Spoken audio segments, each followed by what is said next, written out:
គ្មានអ្នកទិញគ្មានអ្នកបកបាញ់អាញាធរអំពីវិនិយោគការពីសត្វព្រៃក្រោយឃើញសត្វរងគ្រោះដោយអន្ទាក់វឌ្ឍនៈ Premium Light ឈ្នះពាន Prize of the Jury ជាប់លំដាប់លេខ1ទូទាំងពិភពលោកពិសាដោយការទទួលខុសត្រូវរូបភាពដល់គួរឲ្យសង្វេគកាមេរ៉ាសម្ងាត់ទម្លាយរូបភាពសត្វព្រៃរងគ្រោះថ្នាក់ដាច់ជើងដោយសារអន្ទាក់នៅស្ទឹងត្រែងរូបភាពដ៏គួរឲ្យសង្វេគចិត្តមួយត្រូវបានលាតត្រដាងតាមរយៈកាមេរ៉ាសុវត្ថិភាពកាមេរ៉ាបង្កប់របស់ក្រុមការងារស្រាវជ្រាវកាលពីថ្ងៃទី18ខែកក្កដាឆ្នាំ2026កន្លងទៅនៅក្នុងដែនជម្រកសហគមន៍ព្រៃឈើជាំពេជ្រនិងសហគមន៍ភ្នំប្រជុំមិត្តនៃខេត្តស្ទឹងត្រែងរូបភាពនោះបានបង្ហាញពីវត្តមានសត្វព្រៃចំនួន2ក្បាលដែលក្នុងនោះមានសត្វព្រៃមួយក្បាលបានរងរបួសស្ទើរដាច់ជើងម្ខាងដែលគេសង្ស័យយ៉ាងមុតមមថារងគ្រោះដោយសារតែអន្ទាក់វិបត្តិអន្ទាក់ស្ងាត់បាននឹងកំពុងក្លាយជាជញ្ជីងសេចក្តីស្លាប់ដ៏គួរឲ្យភ័យខ្លាចបំផុតសម្រាប់សត្វព្រៃនៅពេលសត្វដើររាំងចាប់អន្ទាក់លូឬខ្សែកាបទោះបីជាកម្លាំងបោរបស់វាអាចទាញផ្ដាច់ខ្សែចេញពីគល់ឈើក៏ដោយប៉ុន្តែក្បាលអន្ទាក់នៅតែរឹងជាប់ជើងរឹតករបស់វាយ៉ាងតឹងនៅពេលសត្វផ្លាទីឬរត់ក្បាលអន្ទាក់កាន់តែរឹងត្បៀតជម្រៅសាច់កាត់ផ្ដាច់ចលនាឈាមរហូតដល់រលួយសាច់ចូលដល់ឆ្អឹងនិងបង្កើតជាមុខរបួសឆ្លងរោគយ៉ាងធ្ងន់ធ្ងរសត្វខ្លះត្រូវស៊ូទ្រាំនឹងការឈឺចាប់យ៉ាងទីរុនរាប់ខែរហូតដាច់ជើងខ្លួនឯងឬស្លាប់ដោយសារភាពអត់ឃ្លាន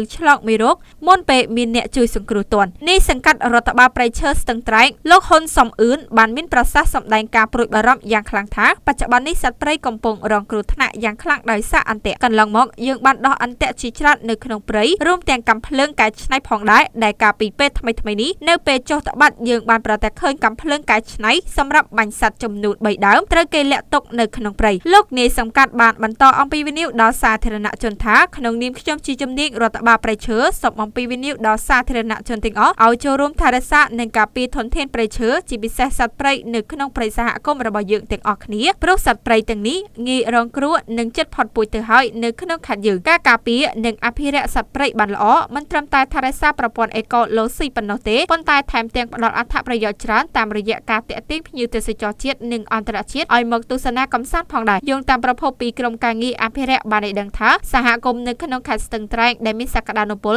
និងមានវត្តមានសត្វព្រៃរស់នៅច្រើនរួមមានសហគមន៍ព្រៃឈើព្រៃអូធំឃុំតាឡាក់ស្រុកសែនសានសហគមន៍បុរីអូស្វាយឃុំអូស្វាយស្រុកបុរីអូស្វាយសែនជ័យសហគមន៍ព្រៃឈើចំពេជ្រឃុំកោះស្នែងស្រុកបុរីអូស្វាយសែនជ័យសហគមន៍ព្រៃឈើភ្នំប្រជុំមិត្តឃុំសំអាងស្រុកថឡាប់រីវ៉ាត់ថ្មីត្បិតតែបច្ចុប្បន្នដោយមានការគាំទ្រថវិកាពីអង្គការគាំពារសត្វព្រៃការបំពាក់កាមេរ៉ាតាមដានសត្វត្រូវបានធ្វើឡើងបានតែនៅក្នុងសហគមន៍ចំនួន2ក៏ដោយប៉ុន្តែតាមរយៈការចុះត្បាតជាក់ស្ដែងមន្ត្រីជំនាញនិងសហគមន៍នៅតែប្រទះឃើញដាច់ជើងសត្វព្រៃជាច្រើនប្រភេទនៅក្នុងសហគមន៍ដទៃទៀតដែលទាមទារឲ្យមានការយកចិត្តទុកដាក់និងពង្រឹងកិច្ចការពីបន្ថែមដើម្បីសង្គ្រោះជីវិតសត្វព្រៃដែលនៅសេសសល់ការបន្តរញច្រានយុទ្ធនាការអន្ទាក់សូន Zero Snake Campaign ការរឹតបន្តឹងច្បាប់លើអ្នកបរបាញ់និងការផ្លាស់ប្តូរអរិយាប័ត្រសង្គមដោយឈប់បរិភោគសត្វព្រៃគឺជាកាតព្វកិច្ចចាំបាច់បំផុតព្រោះគ្មានអ្នកទិញគឺគ្មានអ្នកបរបាញ់ឬដាក់អន្ទាក់ឡើយវឌ្ឍនៈ Premium Light ឈ្នះពាន Prize of the Jury ជាប់លំដាប់លេខ